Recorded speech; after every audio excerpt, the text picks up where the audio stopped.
Hello दोस्तों, स्वागत है आपका एक बार फिर से रावत सिंधी क्लासेस में।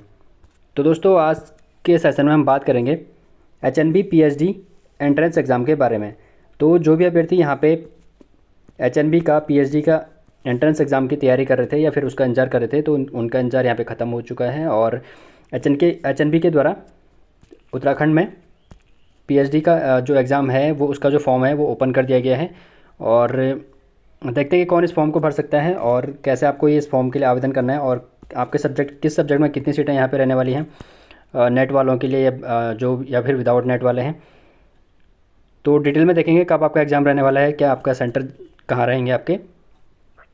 तो वीडियो को अंत तक जरूर देखें ताकि आपको पूरी इन्फॉर्मेशन मिल सके। तो सबसे पहले बात करते हैं कि जो स्टार्टिंग जो डेट है HNB की फॉर्म भरने की जो स्टार्टिंग डेट है, starting date of online application, तो 23 अप्रैल 2025। तो 23 तारीख से आप एग्ज़ाम ऑनलाइन फॉर्म भर सकते हो PhD का। और जो लास्ट डेट रहने वाली है यहाँ पे ये रहेगी आपकी 8 मई को। तो 8 मई 2025 से पहले पहले आपको अपना जो PhD का फॉर्म है ये अप्लाई कर देना है, ठीक है।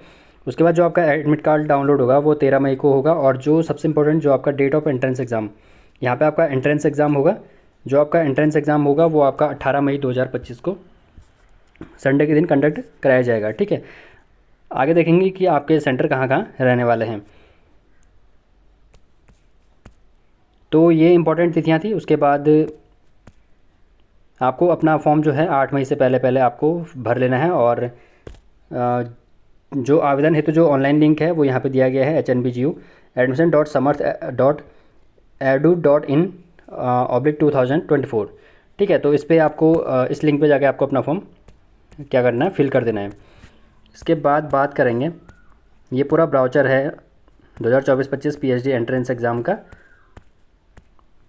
और सारे सब्जेक्ट की इसमें लिस्ट है। और इसके बाद बात करते हैं कि आपको कौन इस फॉर्म को क्या कर सकता है, भर सकता है, ठीक है। तो आपके लिए क्या योग्यता चाहिए, तो यहाँ पे लिखिए PhD कार्यक्रम में प्रवेश हेतु पात्रता जो मानदंड है वो क्या होना चाहिए। तो पहला है 2.1 4 वर्षीय /8 सेमेस्टर स्नातक डिग्री कार्यक्रम के पश्चात 1 वर्षीय /2 सेमेस्टर मास्टर डिग्री कार्यक्रम, या 3 वर्षीय स्नातक डिग्री कार्यक्रम के पश्चात 2 वर्षीय /4 सेमेस्टर मास्टर डिग्री कार्यक्रम, या संबंधित वैधानिक नियामक निकाय द्वारा मास्टर डिग्री के समकक्ष घोषित योग्यता कम से कम 55% अंक या पॉइंट स्केल में इसके समकक्ष ग्रेड, जहाँ भी ग्रेडिंग प्रणाली का पालन किया जाता है। तो सबसे पहले इसको सीधे सीधे ये समझते हैं कि आपके पास क्या होना चाहिए। आपके पास PG होना चाहिए, ठीक है, PG होना चाहिए। और PG में आपके कितने होने चाहिए, 55% मार्क्स होने चाहिए। अगर आपके PG में 55% मार्क्स हैं तो आप इस फॉर्म को अप्लाई कर सकते हैं। इसके लिए आपको नेट की कोई आवश्यकता नहीं है। अगर आप नेट क्वालिफाई नहीं है तो भी आप इस फॉर्म को अप्लाई कर सकते हो। और अगर आपके पास नेट है तो आप किस में आओगे, एग्जेम्प्टेड कैटेगरी में आओगे, नेट और GRF वाले। अगर GRF और नेट है तो वो तो किस में आएंगे, एग्जेम्प्टेड कैटेगरी में आएंगे। उनके लिए सीटें क्या होती हैं, अलग होती हैं।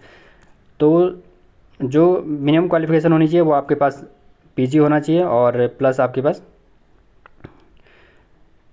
55% अंकों के साथ PG होना चाहिए। उसके बाद पॉइंट नंबर 2 है SC ST OBC और दिव्यांग आर्थिक रूप से कमजोर वर्ग यानी कि EWS तथा अन्य श्रेणी के अभ्यर्थियों के लिए आयोग द्वारा समय समय पर लिए गए निर्णय के अनुसार 5% अंकों की छूट या इसके समकक्ष ग्रेड की अनुमति दी जा सकती है। तो अगर आप SC ST OBC और EWS कैटेगरी से हैं तो आपको क्या मिलेगी, 5% छूट मिलेगी। यानी कि आपके पास अगर PG है और PG में आपके 50% मिनिमम 50% होना चाहिए, क्योंकि आपको 5% की यहाँ मिलेगी, छूट मिलेगी। लेकिन अगर जो जनरल वाले हैं उनको मिनिमम 55% यहाँ पे मार्क्स चाहिए होते हैं। तो कैटेगरी वालों को यहाँ पे 5% की छूट दी गई है। उसके बाद तीसरा पॉइंट है, केवल वे अभ्यर्थी जो शैक्षणिक सत्र 2023-24 तक न्यूनतम पात्रता परीक्षा डिग्री पूरी कर चुके हैं शैक्षणिक सत्र 2024-25 के लिए PhD कार्यक्रम में प्रवेश हेतु पात्र होंगे। तो यानी कि यहाँ पे साफ साफ लिखा है कि आपकी जो डिग्री है, आपका जो PG की जो आपकी डिग्री है वो क्या होनी चाहिए, कंप्लीट होनी चाहिए, तभी आप इस फॉर्म को क्या कर सकते हो, अप्लाई कर सकते हो, ठीक है। तो ये थी योग्यता की बात। उसके बाद प्रवेश प्रक्रिया कैसे रहेगी आपकी, आपको पहले समर्थ पोर्टल पे जाके, जो ये समर्थ पोर्टल का लिंक है इस पे जाना है और इस पे अपना फॉर्म अप्लाई कर देना है। उसके बाद जो एग्जेम्प्टेड कैटेगरी के हैं विश्वविद्यालय द्वारा निम्नलिखित श्रेणी को प्रवेश परीक्षा में बैठने से छूट प्रदान की जाएगी। यानी कि अगर आपके पास UGC नेट है, UGC CSIR नेट है, या फिर गेट है, या फिर CED है, या फिर ICAR है, या फिर DST, इंस्पायर या तथा समकक्ष राष्ट्रीय स्तर के परीक्षाओं में उत्तीर्ण अभ्यर्थियों को क्या मिलेगी, जो एग्ज़ाम है एंट्रेंस एग्ज़ाम है उससे छूट मिलेगी। आपको एंट्रेंस एग्ज़ाम नहीं देना पड़ेगा, आपको सीधे क्या होगा, आपका सीधे इंटरव्यू लिया जाएगा। ठीक है, तो नेट वालों के लिए, JRF वालों के लिए, इनके लिए क्या है, यहाँ पे छूट दी गई है। उसके बाद जो आपका प्रवेश परीक्षा रहेगा, यानी कि जो आपका एग्ज़ाम रहेगा, जो आपका एंट्रेंस एग्ज़ाम रहेगा वो 100 अंकों का रहेगा, और उसमें 50 जो क्वेश्चन होंगे वो आपके खंड 1 होगा और खंड 2 होगा। खंड 1 में जो 50 क्वेश्चन होंगे वो रिसर्च मेथडोलॉजी से होंगे, यानी कि अनुसंधान पद्धति से होंगे, 50 अंक आपके रिसर्च से होंगे। और जो खंड 2 रहेगा वो आपका जो भी आपका सब्जेक्ट है PG में, अगर आपका हिंदी है या फिर मैथ्स है, फिजिक्स है, केमिस्ट्री है, जो भी आपका सब्जेक्ट है उससे रिलेटेड आपके 50 क्वेश्चन वहाँ पे रहने वाले हैं। तो 100 नंबर का आपका पेपर होगा। ठीक है, जो एंट्रेंस एग्ज़ाम यानी कि जो केवल PG वाले हैं उनको ये एग्ज़ाम देना पड़ेगा। तो इसके अकॉर्डिंग आपको अपनी तैयारी करनी है। और जो क्वेश्चन रहेंगे, क्वेश्चन जो रहेंगे आपके बहुविकल्पीय यानी कि MCQ टाइप के रहेंगे, और जो आपको टाइम दिया जाएगा वो 2 घंटे का आपको टाइम दिया जाएगा। और ध्यान रखना, आपको इस प्रश्न पत्र में कोई आपकी नेगेटिव मार्किंग नहीं होगी। ठीक है, तो नेगेटिव मार्किंग आपको यहाँ पे नहीं रहने वाली है। उसके बाद जो मेन पॉइंट हैं,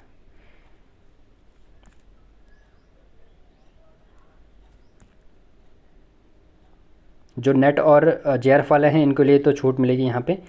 और उसके बाद देख लेते हैं कि आपका जो फ़ीस रहने वाली है वो कितनी रहेगी। तो जो आपकी फ़ीस रहेगी यहाँ पे, अगर आप जनरल कैटेगरी से हैं, सामान्य से हैं, EWS और OBC से हैं, तो आपकी जो फ़ीस रहेगी वो 700 रुपये रहेगी। 700 रुपये आपको फ़ीस यहाँ पे देनी पड़ेगी। और अगर आप कैटेगरी से हैं, यानी कि अनुसूचित जाति, SC ST और OBC से हैं, या फिर PH हैं, दिव्यांग हैं, तो आपकी जो फ़ीस रहने वाली है वो 350 रुपये रहने वाली है। ठीक है, SC और ST और दिव्यांग की फ़ीस है 350, और बाकी OBC की जो फ़ीस है वो 700 रुपये, और जनरल की भी 700 रुपये रहेगी। बाकी ये डेट हमने देख ली कि आपका जो एग्ज़ाम है वो 18 मई को रहने वाला है, और अंतिम तिथि आपकी 8 मई को रहेगी। इसके बाद सबसे इम्पोर्टेंट बात करते हैं कि आपके जो एग्ज़ाम सेंटर हैं वो 4 जगह आपके एग्ज़ाम सेंटर रहेंगे। पहला श्रीनगर में रहेगा, श्रीनगर यानी कि गढ़वाल वाला श्रीनगर, तो इसके लिए जो आपका केंद्र कोड है वो 1 है। दूसरा टिहरी गढ़वाल में रहेगा, इसके लिए केंद्र कोड, सेंटर कोड इसके लिए 2 है। और तीसरा आपका देहरादून में रहने वाला है, सेंटर कोड 3, और चौथा आपका दिल्ली में रहेगा, तो इसके लिए जो सेंटर कोड है वो 4 है। ठीक है, तो 4 आपके सेंटर हैं, यहाँ पे आपका जो एग्ज़ाम है वो कंडक्ट कराया जाएगा। तो आपको अपना सेंटर देख लेना है। जब आपका एडमिट कार्ड आएगा तो आपके एडमिट कार्ड में जो सेंटर है, जहाँ भी आपने फिल किया होगा अपने फॉर्म में, वो आपका वहाँ पे सेंटर का नाम वहाँ पे आ जाएगा। ठीक है, इसके बाद देखते हैं कि सीट किस सब्जेक्ट में कितनी सीटें हैं। तो यहाँ पे जो पहली जो लिस्ट है वो PhD प्रवेश परीक्षा 2024-25 के लिए सीटों का आवंटन, विश्वविद्यालय परिसरों के लिए संशोधित रोस्टर। तो ये विश्वविद्यालय के जो परिसर हैं उनके लिए सीटें हैं यहाँ पे।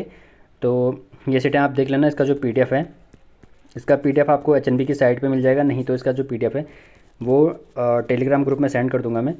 और जो इसका टेलीग्राम का जो लिंक है वो वीडियो के डिस्क्रिप्शन बॉक्स में दिया जाएगा, वहाँ से आप उस पर ज्वाइन कर सकते हो।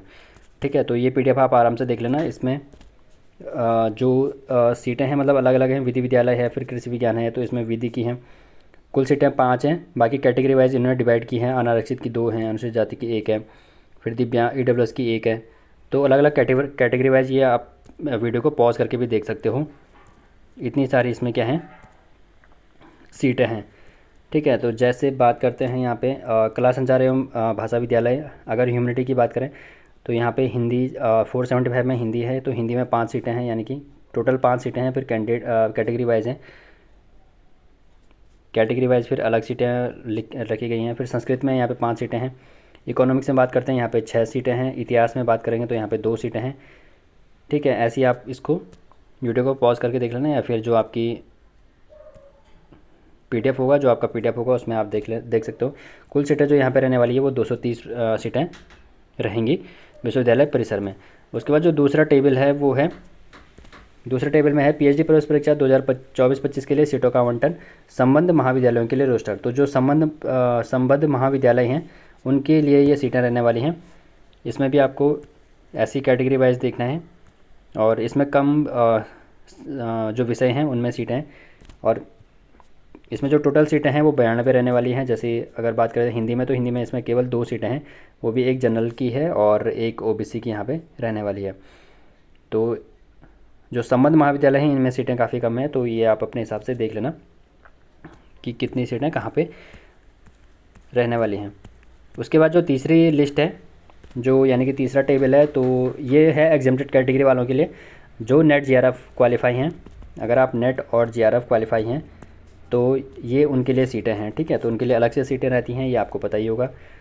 अगर आप केवल नेट भी हैं या फिर जीआरएफ हैं तो उनके लिए ये सीटें रखी गई हैं। तो संशोधित UGC NET, UGC CSIR, NET GATE, CED, ICAR, DST, INSPIRE समान राष्ट्रीय स्तर की फेलोशिप छात्रवृत्ति धारकों के लिए पीएचडी कार्यक्रम 2024-25 के लिए अतिरिक्त सीटों का आवंटन, तो ये केवल उनके लिए रहेंगी।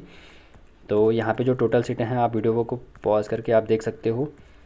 तो जो टोटल सीटें हैं यहाँ पे 134 सीटें हैं, टोटल 134 सीटें रहने वाली हैं। और जो जनरल की सीटें हैं वो 55 हैं, बाकी कैटेगरी वाइज इसमें अलग अलग डिवाइड की गई है। अगर बात करते हैं हिंदी की, तो 475 हिंदी में, तो यहाँ पे 3 सीटें हैं, टोटल 3 सीटें हैं, ठीक है। वैसे ही संस्कृत में यहाँ पे 1 सीट है और अंग्रेज़ी में यहाँ पे 2 सीट रहने वाली हैं। ऐसे यहाँ पे इतिहास में 2 सीटें हैं, फिर इकोनॉमिक्स में 4 सीटें हैं, ठीक है। फिर कॉमर्स की बात करें तो कॉमर्स में यहाँ पे 8 सीटें हैं, पर्यटन में यहाँ पे 6 सीटें हैं। ऐसे ही आप इसको अपने हिसाब से देख लेना वीडियो को पॉज करके, ठीक है। इसके अतिरिक्त अगर आपको कोई भी फॉर्म भरने में कोई समस्या आती है या फिर कोई चीज़ आपको समझ में नहीं आती है, तो आप दिए गए मोबाइल नंबर पे क्या कर सकते हैं, कॉल करके यहाँ पे अपनी समस्या से निजात पा सकते हैं या फिर अपनी हेल्प ले सकते हैं, ठीक है। तो जो ये नंबर है यहाँ पे, इस नंबर पे आप कॉल कर सकते हो या फिर ईमेल कर सकते हो आप कोऑर्डिनेटर reseld@gmail.com। और जो मोबाइल नंबर है वो है 01346297232, ठीक है। तो फॉर्म भरने में आपको कोई भी परेशानी होती है तो आप इस नंबर पे कॉल कर सकते हो। तो दोस्तों यही था आज की वीडियो में। बाकी जो इम्पोर्टेंट जो मेन पॉइंट थे वो हमने देखे इस वीडियो में। मेन आपका योग्यता थी जो आपकी कौन इस फॉर्म को भर सकता है।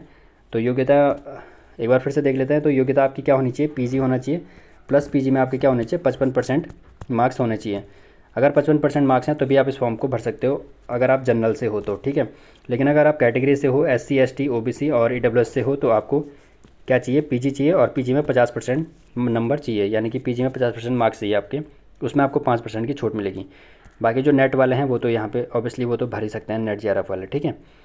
मेन यही था। और मेन जो पॉइंट थे वो यही था कि जो आपके एग्ज़ाम रहेंगे, 18 मई को आपका एग्ज़ाम रहेगा और 8 मई को इसकी लास्ट डेट है। तो लास्ट डेट से पहले पहले आपको ये फॉर्म क्या करना है, अप्लाई कर देना है, ठीक है। इसके अलावा जो इसका सिलेबस है, पीएचडी पाठ्यक्रम का जो उपलब्ध सिलेबस या पाठ्यक्रम है, इसका सिलेबस जो है वो आपको वेबसाइट HNB की वेबसाइट पे मिल जाएगा। नहीं तो टेलीग्राम ग्रुप में इसका सिलेबस भी सेंड कर दूंगा, वहाँ से आप इसका सिलेबस डाउनलोड कर सकते हो, ठीक है। तो आपके पास अभी 1 महीने का टाइम है, 1 महीने से भी कम का टाइम है, तो आप आराम से इसकी तैयारी कर सकते हो। तो दोस्तों यही था आज की वीडियो में। इसके अलावा अगर आपका कोई भी डाउट बच जाता है तो आप कमेंट सेक्शन में पूछ सकते हो। बाकी जो वीडियो का जो टेलीग्राम का जो लिंक है वो डिस्क्रिप्शन बॉक्स में मिल जाएगा आपको। और तो दोस्तों इस वीडियो में इतना ही। अगर आपको वीडियो पसंद आए तो वीडियो को लाइक कीजिए, ज़्यादा से ज़्यादा लोगों तक शेयर कीजिए और चैनल को सब्सक्राइब ज़रूर कीजिए, ताकि इसी तरह की जो अपडेटेड इन्फॉर्मेशन होती है, पीएचडी से रिलेटेड हो या फिर टीचिंग एग्ज़ाम्स हो या फिर कोई और इम्पोर्टेंट जो न्यूज़ होती है या फिर इम्पोर्टेंट इन्फॉर्मेशन होती है, वो आप तक सबसे पहले पहुँच सके। तो चैनल को सब्सक्राइब ज़रूर कीजिए। तो मिलते हैं अगली वीडियो में, तब तक के लिए धन्यवाद।